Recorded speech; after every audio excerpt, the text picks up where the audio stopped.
everybody, thanks for tuning in to Great Lakes Breaks.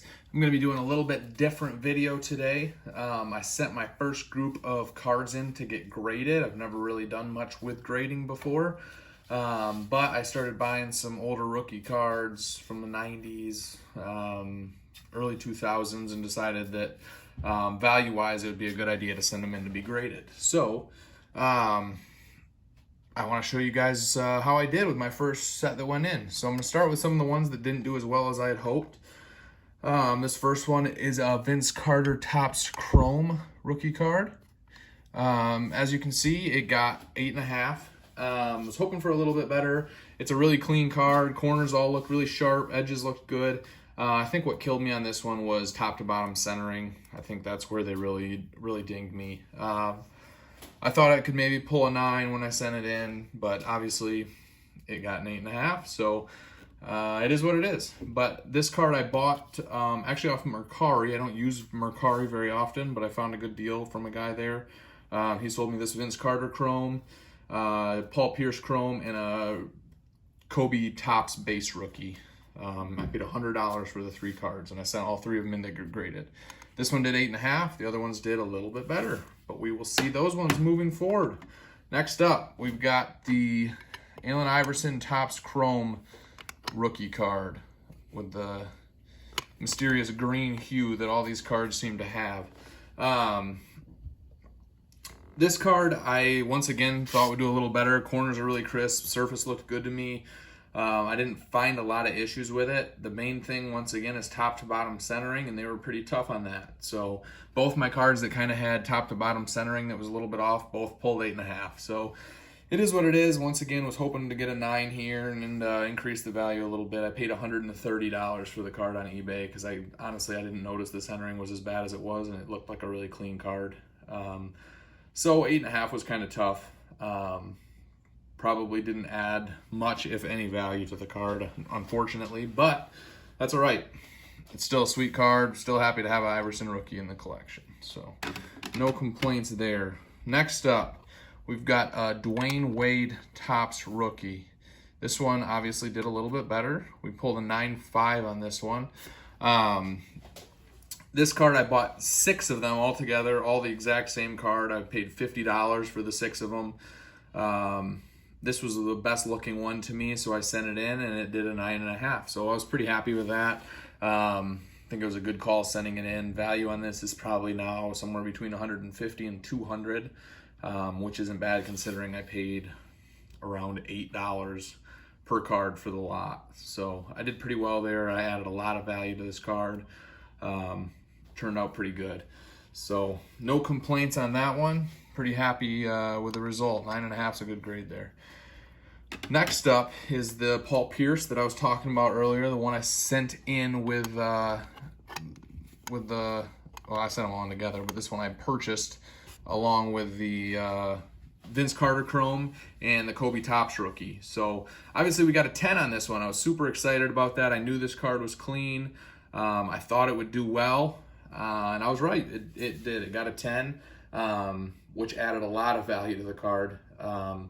I don't know exact. I couldn't find any comps. It's only a pop 5 with SGC. They've only given out 10 or 5 10s on this, and none of them have sold in the last 90 days on eBay. But PSA 10s are going between $600 and $700 right now. So I would imagine that I could probably get in the 500 range. I probably won't pull a PSA 10 price, but still added a lot of value considering that I only paid, $100 for that whole lot, which included the Vince Carter and the Kobe that I am about to show you. So next up, we've got the 96-97 Topps Kobe Bryant rookie card. This one I was super excited about. This one pulled a 9.5 for being a 25-year-old card. I was pretty happy with that. I did not, once again, that lot, $100 is all I paid for those 3 cards. The Pierce is probably worth $400 to $500 range, I would guess. The Vince Carter's probably stayed in the 60 range just because it got an 8.5. But then you've obviously got the Kobe Bryant, which goes 9.5, and that could easily pull somewhere between 500 and 1,000 as well. So really happy with that grade. It's tough to get a 9.5 on a card that old.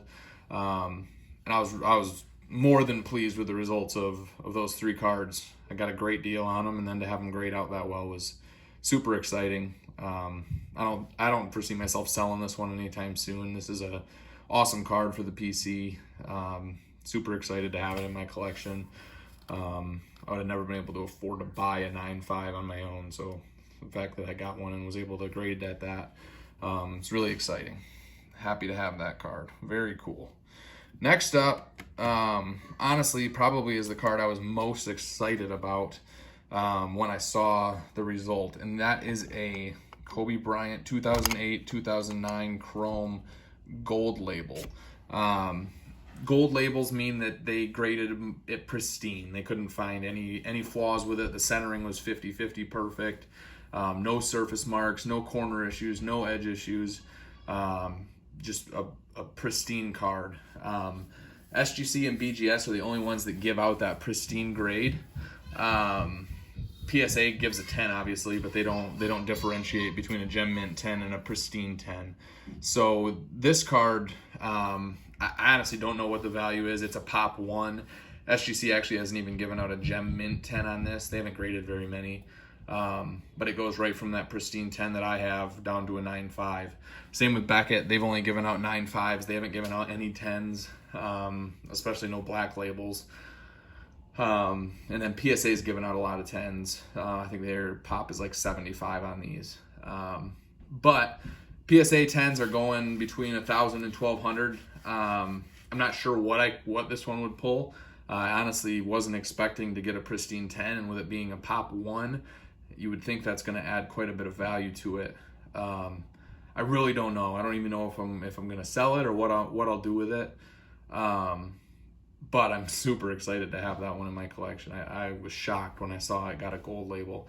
If you don't know what I mean by the gold label, I'll show you really quick. This Paul Pierce, obviously it got a 10, but you can see that that's a black label, which means it's gem mint, but they found something wrong with it. Maybe the centering was just a touch off, or there was a really small print mark, or something super minute that just wasn't good enough to get that pristine grade, but it wasn't harsh enough to knock it down to a 9.5.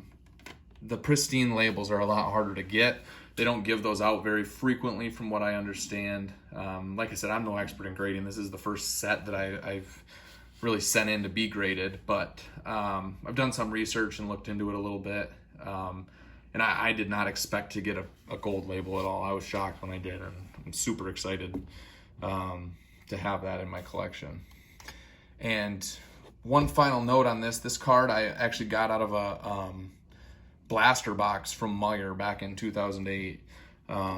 Didn't think anything of that. I got a Derrick Rose rookie card in there, and that was what I was most excited about. I couldn't believe I got a Derrick Rose rookie.